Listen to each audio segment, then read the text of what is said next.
Today's study topic will be holy days versus unholy tradition. And how many of you are already familiar with tradition? I'm sure a few of us are. In fact, we all are.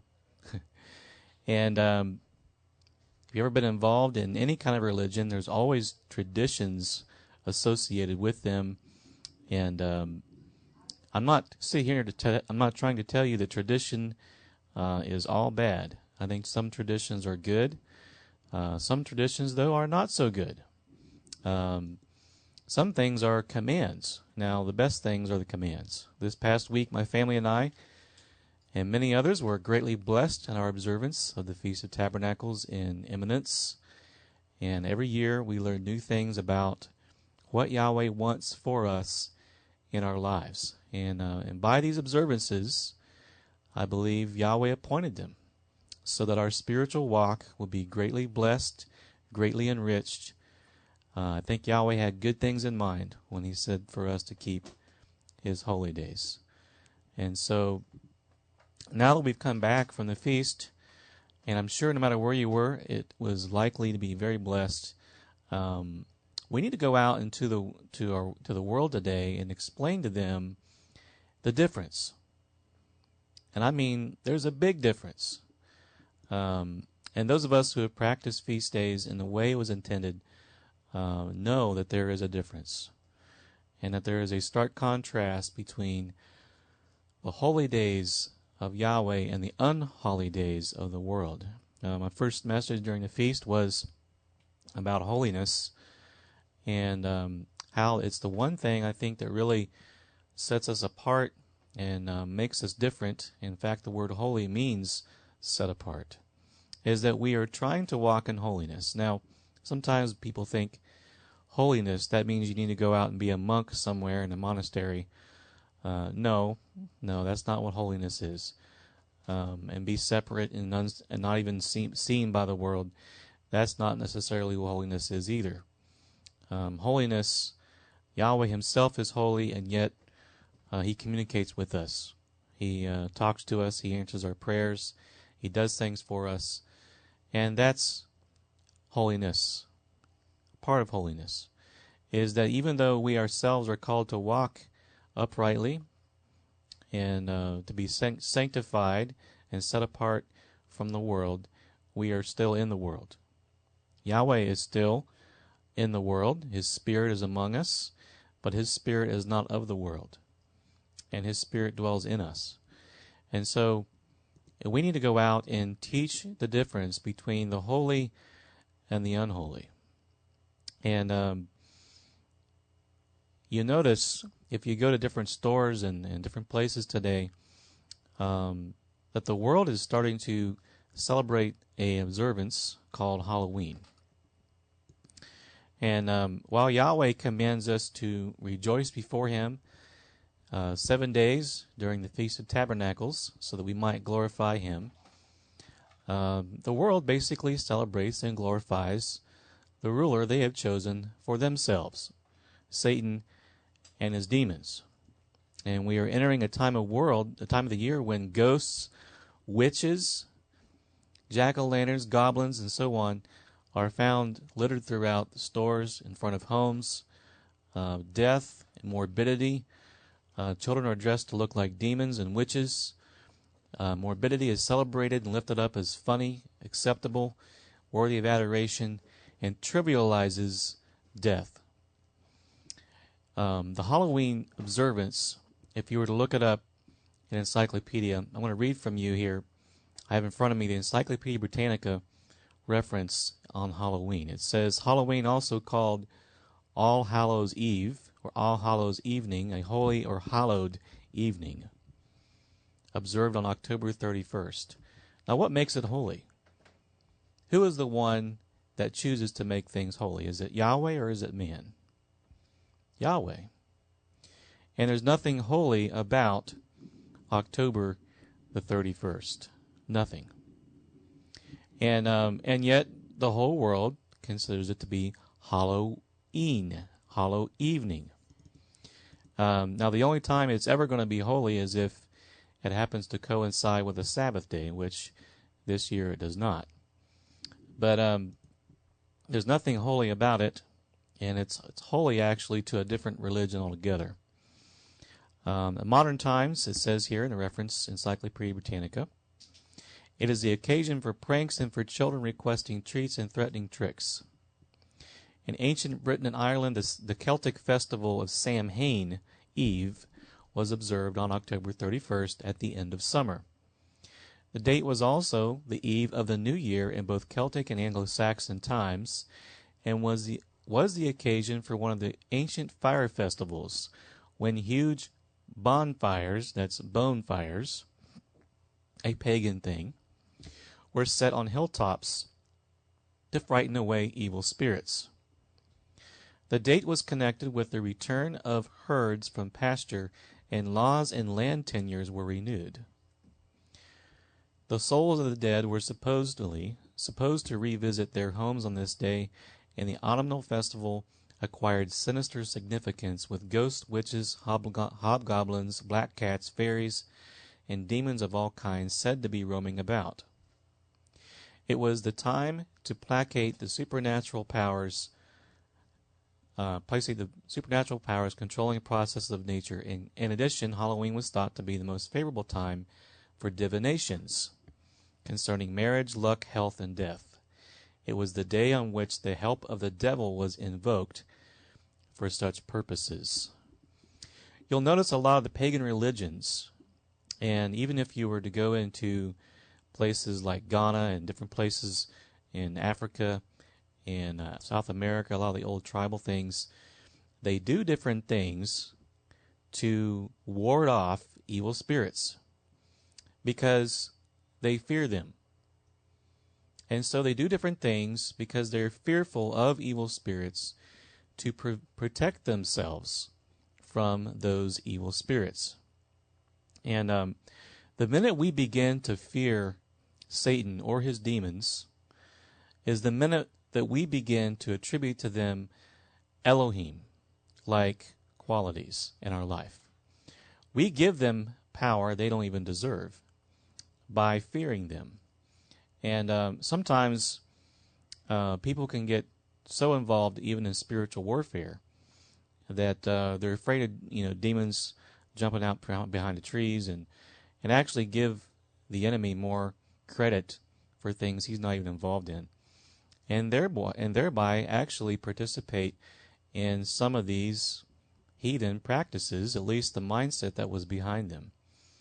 And I once heard a story about a fellow who he had absolutely no fear of the enemy, and he woke up in the middle of the night and he saw this hideous creature which was presenting itself as Satan. And he looked at it, and he looked at what he thought at least was the devil, and he said, "Oh, it's only you." And he rolled over and went back to sleep. So Yahweh says we are not needing to fear the enemy. We have the most powerful being in the universe who is with us. And greater is he who is in us than he who is in the world. Well, it was a fear of the devil that actually started these Halloween rituals. And they would even invoke the help of the devil for these purposes, as we read here in the Encyclopedia Britannica. Now, in light of all these things, I just think to myself, what a huge contrast between the holy, awesome, fulfilling, loving, peaceful days of Yahweh that he ordained and the things that man invents for himself. As Yahweh's children, we're called to walk in the image of Elohim and be dressed in such a way that honors Yahweh and proclaims the ways of life. But here we have basically, and I'm not trying to be judgmental, but when people are dressed up, or even dressing up their children as little demons and devils and so on, and witches, and celebrating death and demonic activity, they're basically imitating Yahweh's enemy, Satan. And some would even infuse such things into the worship of Yahweh in some fashion. And so today I want to look at this. You're going to get questions. Why don't you celebrate Halloween?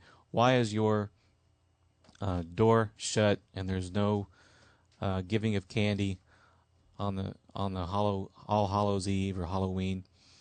And I'm going to give you some ammunition from the Word of Yahweh. Why? And we look at the Scriptures and what they have to say about incorporating these kinds of things, these observances, into our worship, into our lives. And some might think, oh, it don't matter.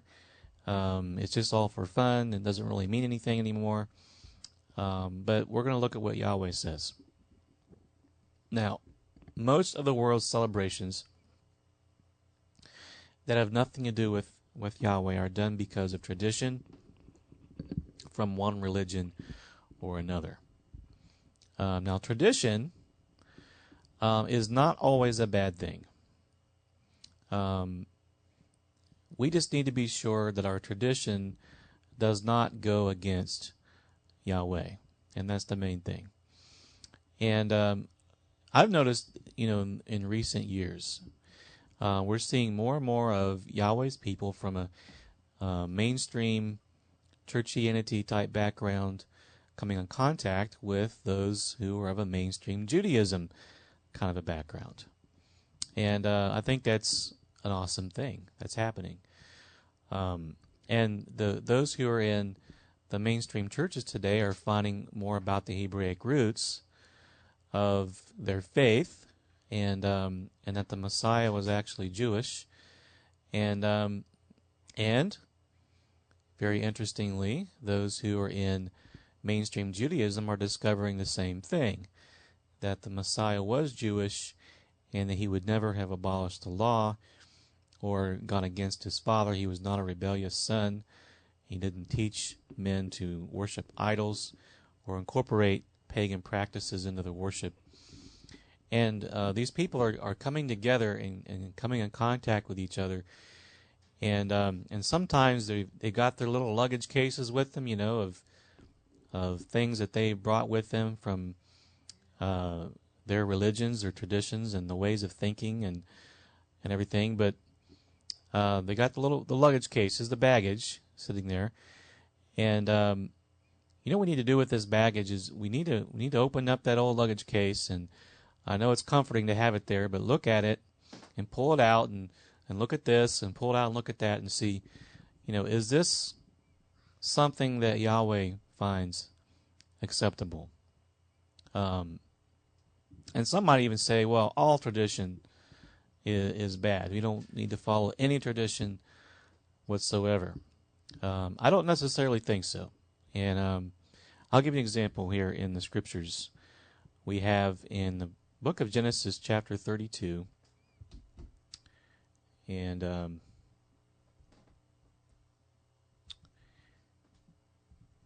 pardon as I'm having a little difficulty here.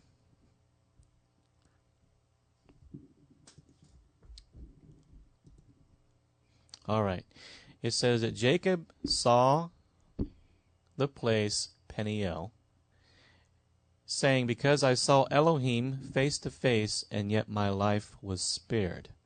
So when he wrestled with the angel, the sun rose above him as he passed Peniel, and he was limping because of his hip. Therefore, to this day, the Israelites do not eat the tendon attached to the socket of the hip, because the socket of Jacob's hip was touched near the tendon. And so here's a tradition we're looking at here, we're reading about actually in the Scriptures, and in honor of Yaakov, of Jacob, a tradition was started that Israelites would not partake of that tendon on an animal that attached to the socket of the hip. And so I think there are other traditions too, within mainstream Judaism, which, have gotten even carried over into Messianic Judaism and so on. And that's okay, some of it. But we do need to be diligent to consider, where did these traditions really get their start? And we should not assume that they got their start in scriptural, biblically based ways. The same is true in mainstream Christianity, as we'll discuss more in a moment. But there are things that have gotten their start in an unscriptural way, and we need to have nothing to do with. Let's look at what Yahweh said to Israel in Deuteronomy chapter 12 and verse 28. It says, "Observe and obey all these words which I command you, that it may go well with you and your children after you forever. When you do what is good and right in the sight of Yahweh. When Yahweh your Elohim cuts off from before you the nations which you go to dispossess, and you displace them and dwell in their land,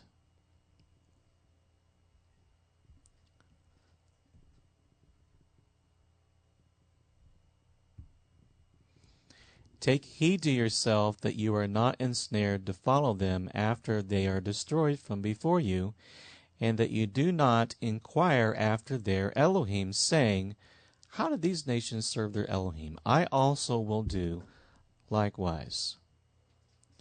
You shall not worship Yahweh your Elohim in that way, for every abomination to Yahweh which he hates they have done to their Elohim, for they even burned their sons and daughters in the fire to their Elohim.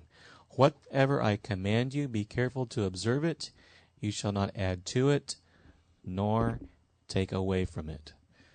I read an article recently in a magazine, Biblical Archaeology Review, and they were talking about traditions and different things, and they said this Deuteronomy 28:32 might be the most transgressed commandment in the entire Bible, and that may very well be true. That we do not want to, number one, be adding to the commands of Yahweh, and number two, be participating in things that have nothing to do with Yahweh. With worship and observances that come from different religions that have nothing to do with Yahweh. And so we don't want to pick up any traditions that have their roots in idolatrous worship. He said he does not want us to worship him in that way. And we also need to be careful that if we are participating in a tradition, that we don't claim that it is a commandment of Yahweh. Now, Yahshua, we know, he warned us about some traditions and how those traditions can actually break a commandment of Yahweh. In Mark chapter 7, he said, "In vain they worship me, teaching as doctrines the commandments of men." And so he was criticizing the Pharisees and the scribes at that time, saying, you worship me in vain, because you're teaching as though they are doctrines the commandments of men. Now, it's pretty serious to say that someone is worshiping Yahweh in vain, as it doesn't mean anything. That's a pretty serious accusation. And he gives them the reason why. He's saying that you're teaching doctrines, as doctrines, the commandments of men. And he would even say that they reject the commandment of Yahweh so that they may keep their tradition. That's in Mark chapter 7, verse 9. And so we gather from Scripture here that there are a few principles that we can look to keep in mind when we're coming across some of this baggage and some of these traditions. And the first principle we need to look at is we need to make sure, absolutely sure, that our traditions are not coming from pagan or idolatrous sources. And that we get from Deuteronomy chapter 12, verse 28, and And so that's, and through verse 32, that's one thing we need to be absolutely sure. And then secondly, we need to be absolutely sure that the tradition itself does not violate a commandment of Yahweh. To give you an example of that, Yahweh tells us to proclaim His name, lift up His name, praise His name, pray in His name, call upon His name, make His name known among the Gentiles, and so on. But then tradition comes along and says, no, we're going to take the name of Yahweh out of the Scriptures. And so that's an example, taking His name out of the Bible. Imagine that, taking His name out of His own book, and making sure that we don't violate the command, which is not to make His name of no use.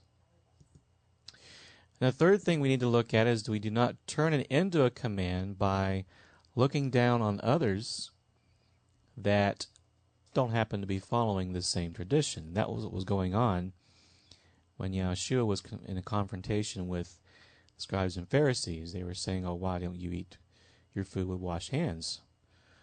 And He says, well, why do you transgress the commandment of Yahweh so you can keep your tradition? And so those are three biblical principles we need to look at when it comes to traditions. And there may be others, but those are the three that have come to mind. So we don't, another thing I want to say too is don't assume that just because you come from a Judaism background and you're more experienced with the Tanakh or the Old Testament scriptures, that your baggage is somehow more likely to not be violating those three principles. And the same is true of Christianity, that from mainstream Christian viewpoint, just because you're more experienced with knowing the Messiah and so on, don't assume that your baggage that you're pulling out is more likely to meet those principles, because Christianity as a whole, and I'm not trying to pick on it, but is full of traditions that are not based in Yahweh's Word and actually based in other religions. So, and I'll be addressing on the mainstream Judaism part, I'm going to be addressing at least 8 different areas in mainstream Judaism that I have witnessed in my experience, my walk with Yahweh, that are very common teachings in mainstream, not mainstream Judaism, but mainstream Messianic faith. Some practices which are not biblical. And so I'm going to be, Yahweh willing, sharing that next week. 8 different things that Messianics follow and believe which are not biblical. And I say Messianic, I'm not trying to paint it with a broad brush, but I would say a majority of those who identify themselves as Messianic. At any rate, I think we do have things we can learn from each other as we endeavor to keep the unity of the Spirit and the bond of peace. And this is not about condemnation. This is about refinement and becoming more Messiah-like in all of our understandings. Now, having said these things, there are a lot of people out there who are saying, oh, it doesn't really matter. For instance, those who are out there saying, well, Yahweh doesn't mind if we keep Christmas or Easter or Halloween and these things that have their roots in idolatrous worship, because they don't really mean that anymore, and so it doesn't really matter. And, this is a very common mindset that we see today. For instance, some people say, well, it's okay to eat pork now. It's been domesticated. It's fed whole grains for its food. It's not roaming the earth, eating garbage, and so it's okay to eat pork. Some people say, well, it's okay to keep the Sabbath on the first day of the week. Most people keep that day. It's the only day you can really go to church and find a congregation. And they say it's okay. It's the day Messiah resurrected. Seventh day, as long as you're keeping 1 out of 7, that's really the important thing. And others say, well, it's all right to keep Christmas. It used to be pagan. It doesn't really mean that anymore. People think of the Messiah now when they think of Christmas. They don't think about idolatry and different things. But in each of these instances, they basically are following the same kind of doctrine. That things that were one time considered to be wrong, somewhere along the line became okay. And each of them say something's changed. And because of that change, what used to be wrong is now considered to be right. I think that's a real snare because, well, let's consider first of all, Yahweh says in the book of Jeremiah, he says that we are not to be learning the way of the Gentiles. It says, thus saith Yahweh, do not learn the way of the Gentiles. Don't even learn it. Do not be dismayed at the signs of heaven. For the Gentiles, they're dismayed at them. And so we're not to be worried about the stars, the moon, the sun, and so on, the things that are going up there, and something that we need to be dismayed about. And that was the form that most people used to fear the enemy, fear demons, because they were afraid of what the sun was doing. When the sun would go away from them during the wintertime period, they were afraid. They were afraid that it wouldn't come back. And so they felt that they needed to do things and follow rituals and things in order for them to be protected from the things that are going on in the heavens. And so they would do different things. And here's one of the things that they would do. It says, for the customs of the peoples are futile. For one cuts a tree from the forest, the work of the hands of the workmen with the axe. They decorate it with silver and gold. They fasten it with nails and hammers so that it will not topple. Now, that's a vain custom according to the book of Jeremiah. And we read Yahshua, what he said about those kinds of things. In vain they worship me, teaching the doctrines and commandments of men. So it's a futile custom that Yahweh says do not learn. Now, if he says not to learn it, then we certainly ought not to be doing it. And so we're dealing with the same things over and over and over again. And Yahweh says that we are not to learn these things. And so if we're not to even learn it, then how can we justify doing it? That's my question. Yahweh says not to worship him in this way with these fearful practices of the Gentiles. Whatever he commands, do not observe it. Be careful to observe it. Do not add to it. Do not take away. So we do not add to it. Be careful to observe it. Don't learn it and don't do it. Very simple. All right. Galatians chapter 4 says, Paul speaking to the folks, the Gentiles there in Galatia, he says, then indeed, when you did not know Elohim, you served those which by nature are not Elohim. But now, after you have known Elohim, or rather are known by Elohim, how is it that you would turn again to the weak and beggarly elements to which you desire again to be in bondage? You observe days and months and seasons and years. I am afraid for you. lest I have labored for you in vain. Now, here's a direct condemnation of continuing in these, what is called weak and beggarly elements. Weak and beggarly elements that were in what? In idolatry. And because if you look here in verse 8, it says, "But then indeed, when you did not know Elohim, you served those which by nature are not Elohim." And so he's saying that they are returning again, turn again to these weak and beggarly elements that were in idolatry, to which you desire again to be in bondage. They were once in bondage to them, and now they're going back to that bondage once again.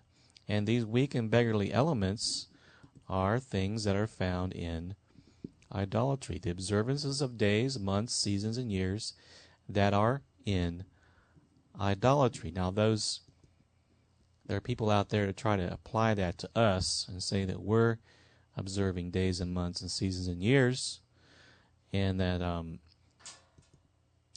but this is returning back to, this is not talking about Bible-based days, months, seasons, and years, but idolatry-based, because he's saying that they're returning back to those things again.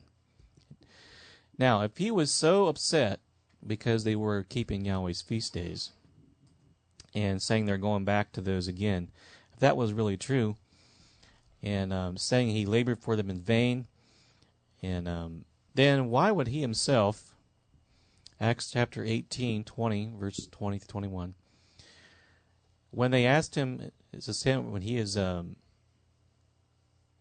ready to leave and head to Jerusalem, he says, when they asked him to stay a longer time with him, he did not consent, but took leave of them, saying, "I must by all means keep this coming feast in Jerusalem, but I will return again to you, Elohim willing." And he sailed from Ephesus. And so, if it was really true that this Galatians 4, these days and months and seasons and years were Yahweh's feast days, then he himself was observing them, and he would be among those returning to weak and beggarly elements. But that's not what's happening. He's condemning them, not condemning them, but warning them about what they're doing. They're returning back to those observances that were found in idolatry. And so that is what this study today is about, that we do not participate in weak and beggarly elements that are found in idolatry. In both the Old Testament and New, if you like to call them by those names, we have scriptures telling us not to do that. And what we need to be doing is to be cleaving to Yahweh, to keeping His commandments, and honoring His days. You see, when those who were following the Messiah abandoned Yahweh's feast days way back when, they saw that there was this void. They had their weekly Sunday that they were keeping, but there was this void that they were missing something. And they saw all these other religions, they have their holy days. And so they decided that it was pretty appealing to them.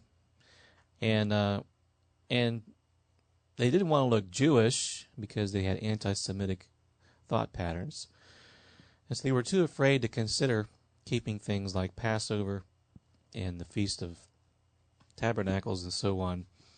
And they found scriptures to try to justify that, but and so they picked up the practices of heathen religions and Christianized them, and decided that it would be something that they would follow. Now, isn't that kind of sad? Because they've abandoned the holy days of Yahweh and say that's bad, you can't do that. But then they embraced the holidays of paganism, of idolatry, and tried to Christianize it. Now, and put Messiah into it. Now, what's sad for me is the Messiah is already so much in the feast days. It was just a ready, prepared holiday for proclaiming the Messiah. And but what they tried to do was take holidays from idolatry and messianic them, or messianize them, or Christianize them. And they're just not compatible. They're just not. And we find similar things going on in ancient Judaism. For instance, I'm going to turn to Jeremiah chapter 2, verse 22 through 23. It says, "But for though you washed yourself with lye, and use much soap, yet your iniquity is marked before me, says the Master Yahweh. How can you say, I am not polluted? I have not gone after the Baals, or Baals. See your way in the valley. Know what you have done. You are a swift dromedary breaking loose in her ways." Sniffing after the idolatrous practices is what they're doing. And we saw in Jeremiah 10, this is Jeremiah 2, some of those idolatrous practices, one of which sounded very much like a Christmas tree. But people were claiming that they were not polluted, that they have not gone after the pagan god called Baal or Baal. And that's a very familiar tone to what we're hearing today. That people are saying, well, we're not going after them. But they sure are sniffing after those things, those ghosts of paganism in the past. And so, while people today might think that these idolatrous customs are just, kind of cute and harmless, and, people say, oh, just the children, let them have a little fun. Maybe it is fun for a child to go out and collect a bunch of candy and say trick or treat. But as disciples of Yahshua, we don't go around following what just seems to be fun. That's not who we're not following the idol of fun. We're following the Messiah Yahshua. And there are a lot of things that may seem fun, but we know are ultimately harmful and hurtful to us or others. And as disciples of Yahshua, we need to make sure that what seems to be fun and harmless, we need to make sure it's not something displeasing to Yahweh. After all, the most important command is that we love Yahweh with all of our heart, all of our soul, and all of our strength. And so it's important that we realize that when we look into the origins of these festivals, that these things in ages gone by, and even today, are very hurtful unto Yahweh, and to continue to participate in these things is just not right.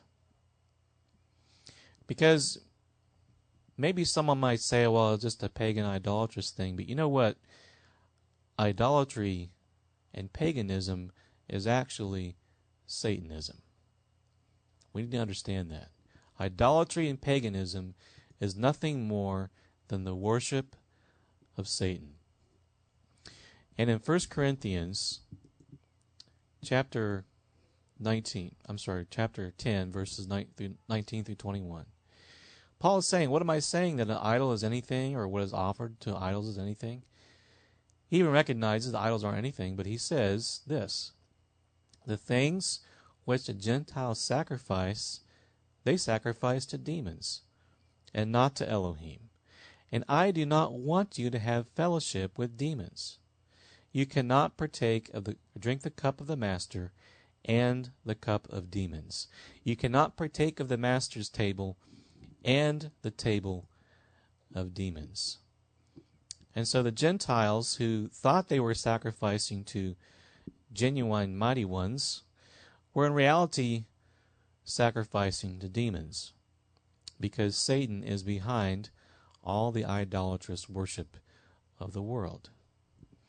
And so in light of this, and try to set your mind on how Yahweh thinks here. Why would anyone think that it's okay to incorporate satanic practices into their lives? You cannot drink from both cups. The cup of devils and Yahweh's cup are not compatible. You can't mix good with bad, bad with good. Yahweh hates that. What's good is good, what's bad is bad. But the mixing of the two, Yahweh cannot stand it. And if we're found drinking from both cups, what we need to do is we need to set the cup of the adversary aside and say, I don't want that anymore. We need to repent. We need to let our drink be the pure cup of salvation, the pure table of Yahweh, and let that be the place from which we get our spiritual food. That's what we need to do. What shall I render to Yahweh for all his benefits toward me? I will take up the cup of salvation and will call upon the name of Yahweh. So we can't mix the two, brothers. The Egyptians, for instance, they observed many pagan practices. But look what Yahweh commanded Israel. He said this, Speak to the children of Israel and say to them, I am Yahweh your Elohim. According to the doings of the land of Egypt, where you dwelt, you shall not do. And according to the doings of the land of Canaan, where I am bringing you, you shall not do. Nor shall you walk in their ordinances.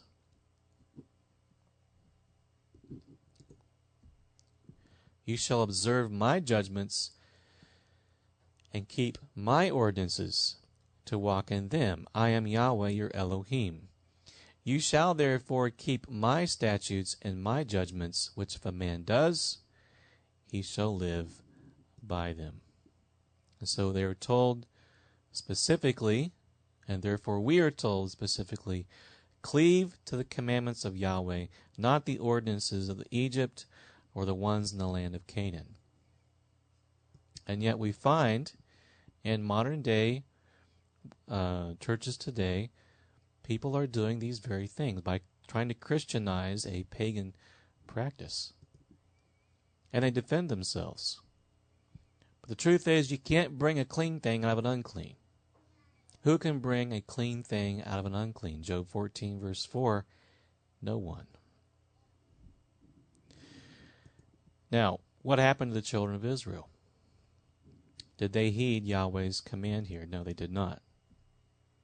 It says they angered him also at the waters of strife. So it went ill with Moshe on account of them, because they rebelled against his spirit, so that he spoke rashly with his lips. They did not destroy the peoples concerning whom Yahweh had commanded them.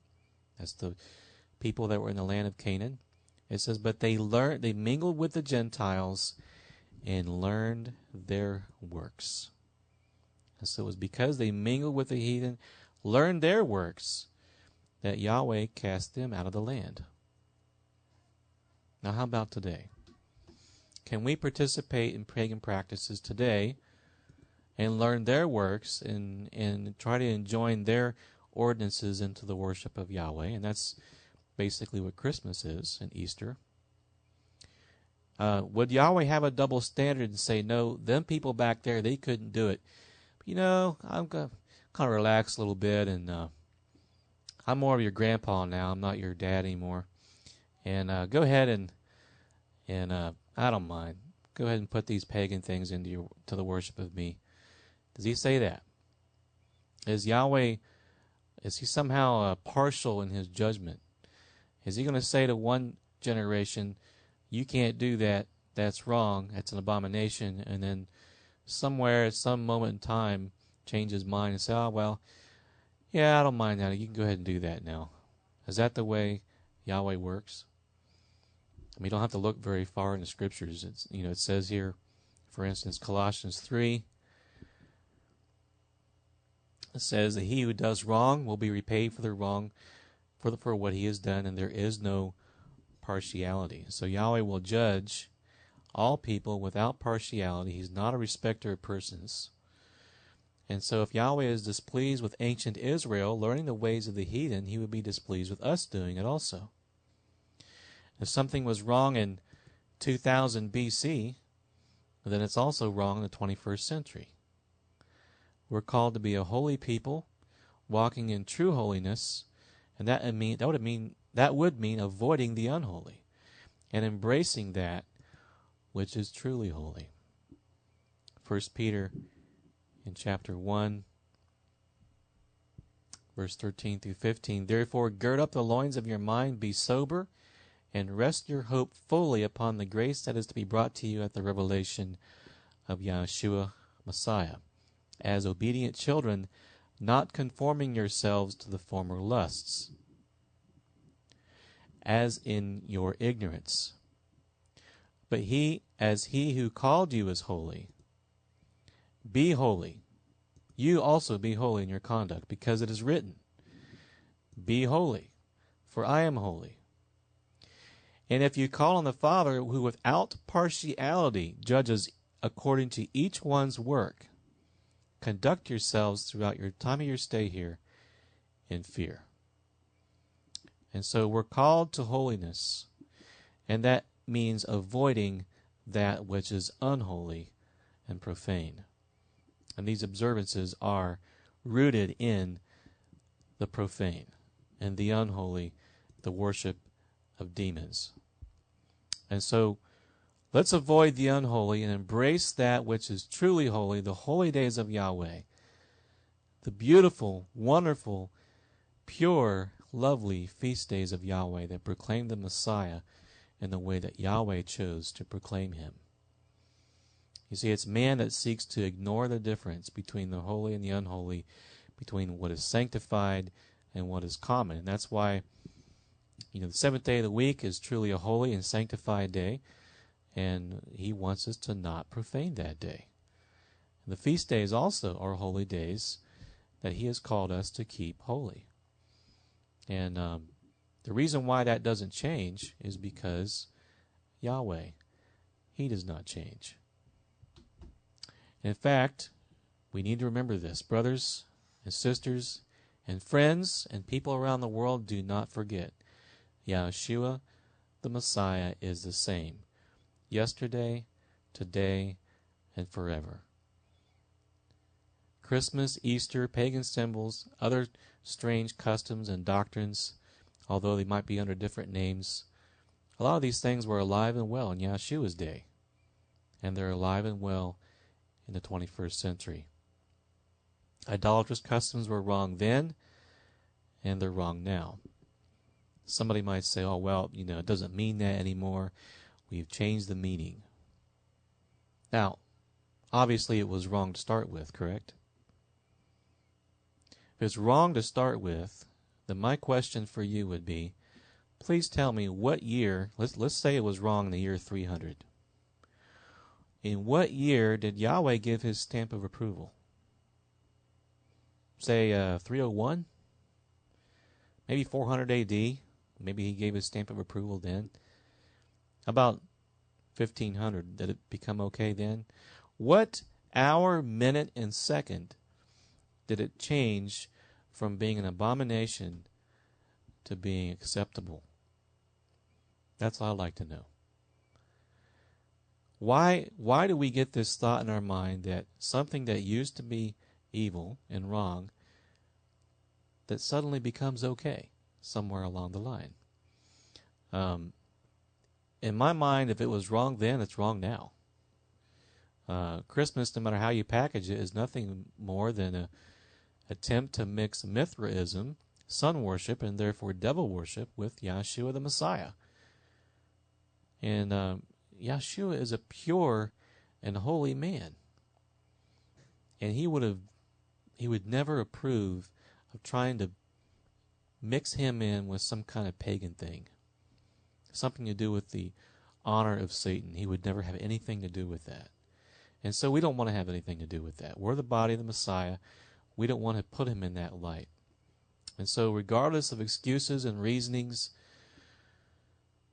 Yahshua is the same yesterday, today, and forever. There'll be one standard of judgment on Judgment Day, and that's Yahweh's word. If Yahweh says it's wrong to mix the satanic and idolatrous practices with the worship of him, then it's always wrong. If Yahweh says not to eat the pig, I don't care how clean and efficient modern agricultural practices claim to be, I have yet to see a pig chewing the cud. And until the day comes when I see a pig chewing the cud, we're going to declare it to be unclean, just like Yahweh's word says. And trying to excuse away are just nothing more than an attempt to undermine the word of Yahweh and continue doing what you want to do. And so if it's wrong at one point in time, then it's always wrong. If it's wrong to change the Sabbath to Sunday in years gone by, it's wrong now. Because we want the roots of our worship to be in the Scriptures, not in idolatry and vain customs. And yet just the opposite is embraced today, with their excuses, none of which will stand. But, isn't it much better to observe the things that are mentioned in Yahweh's word as being inspired by him and loved by him and we're actually commanded to follow, than it is to come up with the little inventions of the enemy and follow after those things? What we need to be standing on, and if we really say so, then we need to do it. That's standing on the word of Yahweh. He's provided us with true holy days, right laws, and just ways. He gave us beautiful, awesome, and wonderful holy days to gather together with other believers and be blessed, as he commands us to keep these feast days, keep the Sabbath days, call upon his name, walk in his ways, not in the ways of this world. You see, the world wants us to change our belief with time. They want us to keep their ordinances, and if we chase after them, then Yahweh says he'll give us over to them. He'll give us what we wanted. In Ezekiel chapter 20, verse 23 through 25, he says, I raised my hand in oath to those in the wilderness that I would scatter them among the Gentiles and disperse them throughout the countries, because they had not executed my judgments, but has despised my statutes, profaned my Sabbaths, and their eyes were fixed on their fathers' idols. Therefore, I also gave them up to statutes that were not good, and judgments by which they could not live. You see, there are lots of statutes even today that are not good, and things by which man cannot live. Whereas Yahweh says, if you keep my ways, you shall live by them. The influence of the heathen is alive and well. And just as it was in the days of Israel being a nation, and Israel being carried off into exile, where they learned the ways of the heathen and did their works, he gave them what they wanted. They wanted to be like the heathen, he put them right where the heathen were. They want to be like the Gentiles, then he'll put you among the Gentiles. That's where you belong. We're in Babylon today. This nation used to be at least an attempt by some men to make it a righteous nation, but more and more it's becoming more and more like Babylon. The infusion of other nations, 1 out of 8.5 people in the United States are born in another country. And all these people are coming in, and I'm not blaming them solely, but just overall the push for getting the Scriptures out of our life. That's what the push is all about. You look at the evening news, Yahweh is not in their thoughts. We're basically in Babylon. And the people around us are the thorns in our sides and the stumbling blocks in our paths. And Yahweh said, this is what would happen. And here we're living it many, many years later. Take a look at Numbers chapter 33, verse 55. He told him, he says, if you do not drive out the inhabitants of the land from before you, then it shall be that those whom you let remain shall be irritants in your eyes and thorns in your sides, and they shall harass you in the land where you dwell. This is a test. When they refused to drive out the heathen, as Yahweh told them to, he says, I will no longer then drive out from before them any of the nations which Joshua left when he died, so that through them I may test Israel, whether they will keep the ways of Yahweh to walk in them as their fathers kept them, or not. So, brethren, I want to say Yahweh is testing Israel today also. He wants to know whether or not we will keep the ways of Yahweh or the ways of his enemy.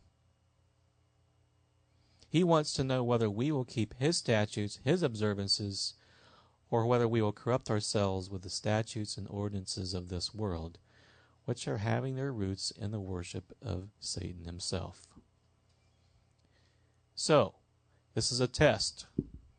What are we going to do about it? I say we don't give heed to them for even 1 second. Our fathers may have given them heed, and so we've inherited many lies today. But we need to be returning to the pure, true, holy days that Yahweh established. And those who follow Yahshua will do that. There are some who claim to follow Yahshua, but they are willing to change as the world changed. And there's so many examples of this. I mean, even take the Messiah's name. First it was Yahshua.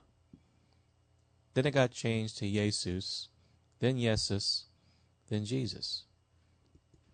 Now, if Yahshua the Messiah, he's the same yesterday, today, and forever, why do they keep changing his name? I mean, not even the original King James had the name Jesus in it. And so I just say let's skip the Greco-Roman, Latin, Anglicized, whatever, and just go back to the Hebrew. I mean, he's the same yesterday and today and forever, and so his name is the same. And I don't care if the world knows him as Jesus. What name were the disciples proclaiming, getting baptizing him, and being persecuted for preaching in? That's what I want to know. And that's what I want to do. I want to go back to what they were doing. Because I know what they were doing was what Yahshua had told them to do. And they knew him personally and directly, and walked with him 3.5 years. And so we are called, brothers, to not be conformed to this world, but to be transformed by the renewing of our minds. We need a new mindset, a biblical mindset, in order that we might prove what is good and acceptable and perfect will of Elohim. And if those who picked up these unbiblical practices in centuries gone by had heeded this scripture right here, they would never have picked up Mithraic worship and Samhain and tried to turn it into All Hallows Eve, All Saints Day. They would never have picked up the worship of Ishtar and called it Easter and tried to mix the Messiah in with it. If they would have refused to be conformed to this world and recognized this is a test from Yahweh and not give heed for 1 second, then we wouldn't be seeing these things going on today.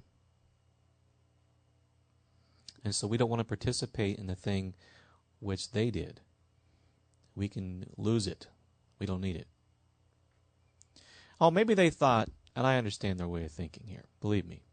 They thought they could win the world by, kind of be friendly, to the world and what they're doing.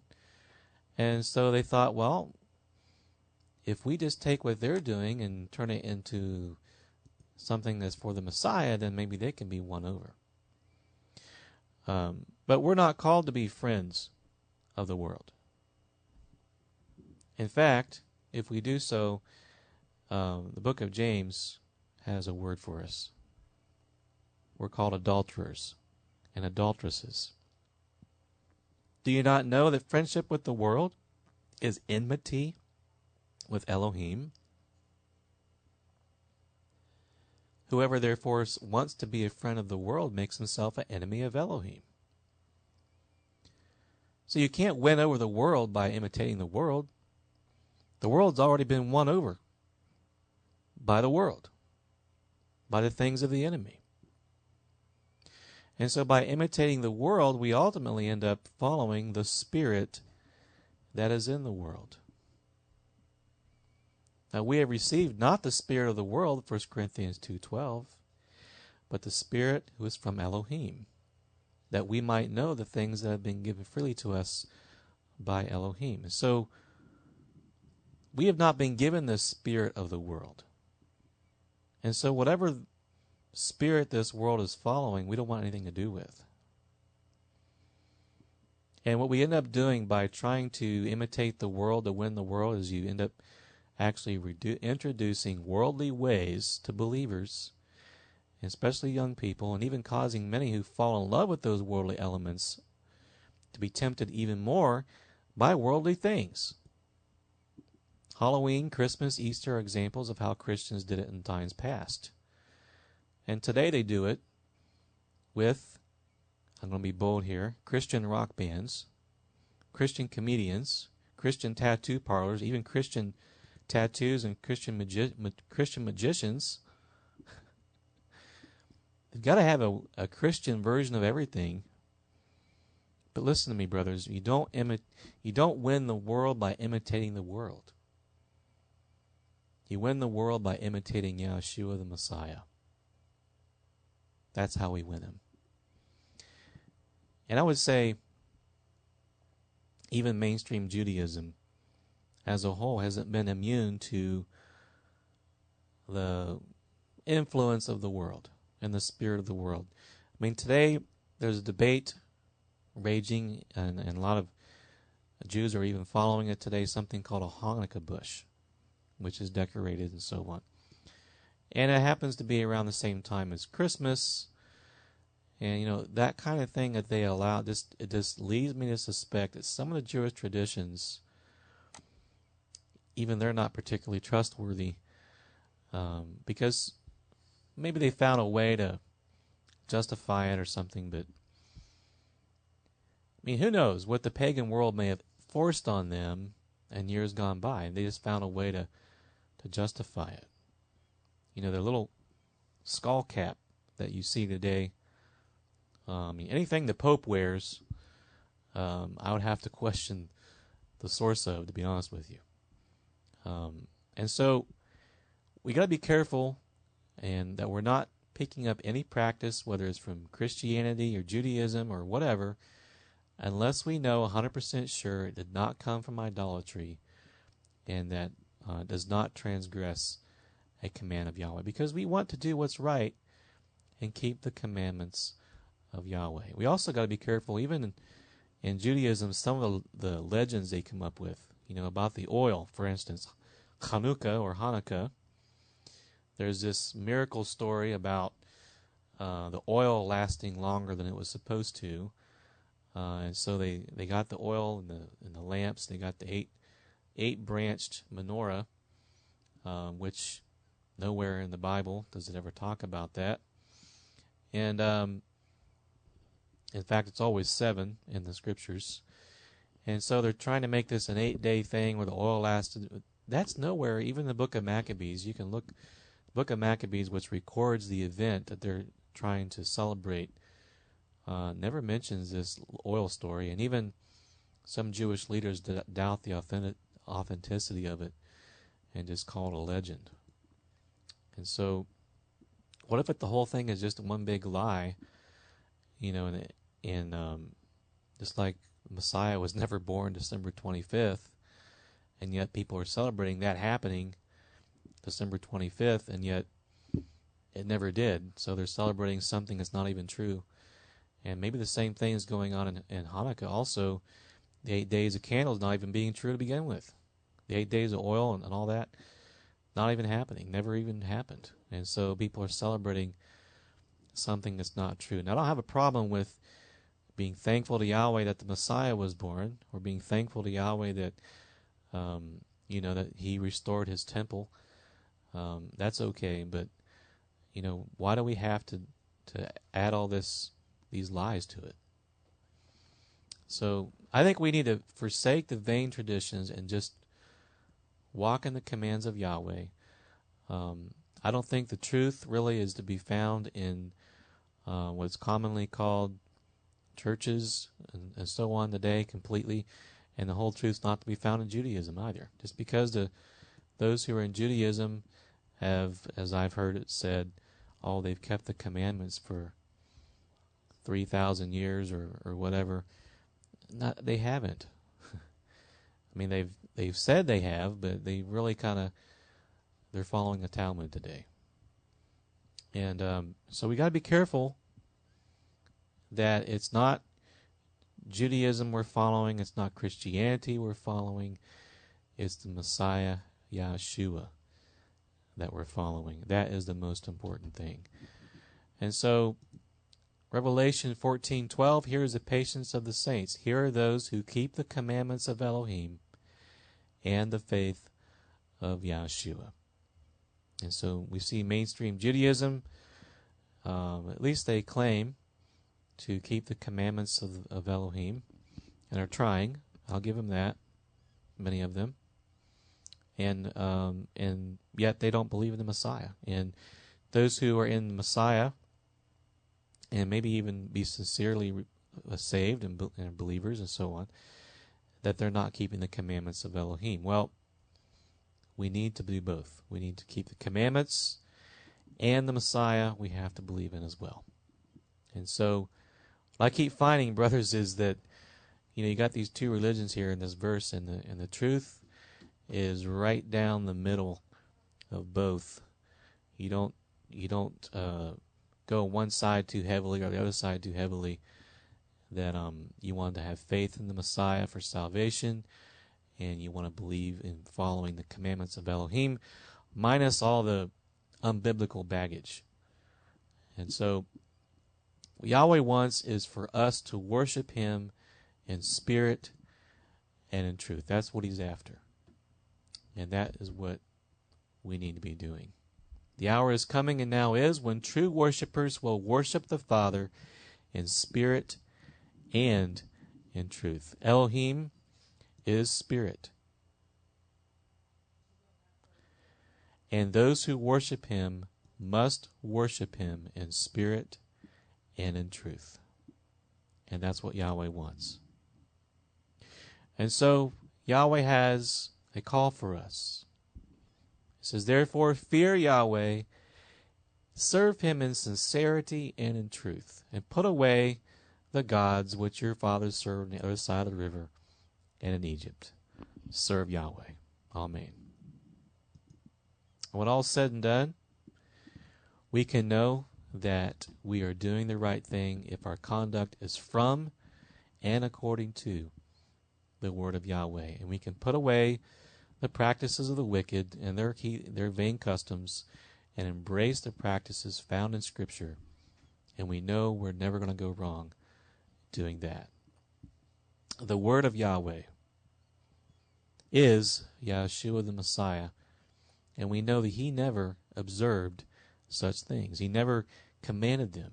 And so, if there's ever any question, we need to cleave the commandments of Elohim and walk as the Messiah walked. And how did He walk?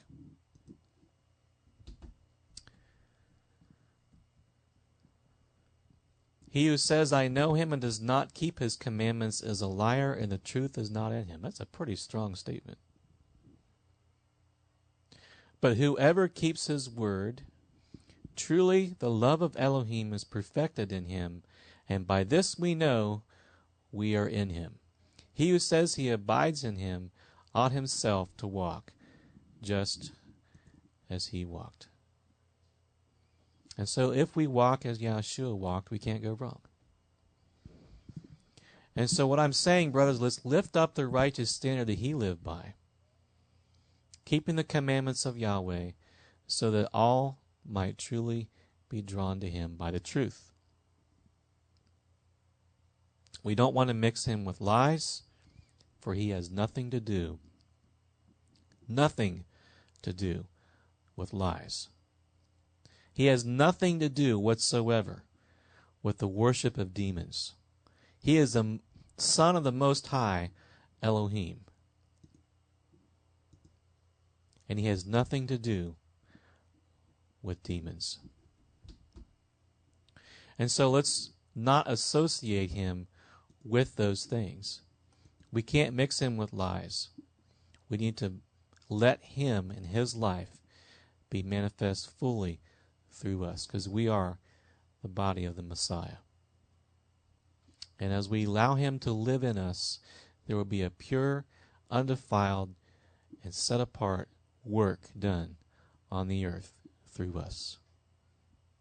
And so let's allow the Spirit of Yahweh to convict our hearts, to receive redemption by his grace, learning to love and serve one another, learning to love and serve Almighty Yahweh in spirit and in truth, in forsaking the vain traditions and cleaving to the solid rock of the Word of Yahweh, no matter when it was written and no matter what year we happen to be living in. May Yahweh bless you, and may he have mercy on us all.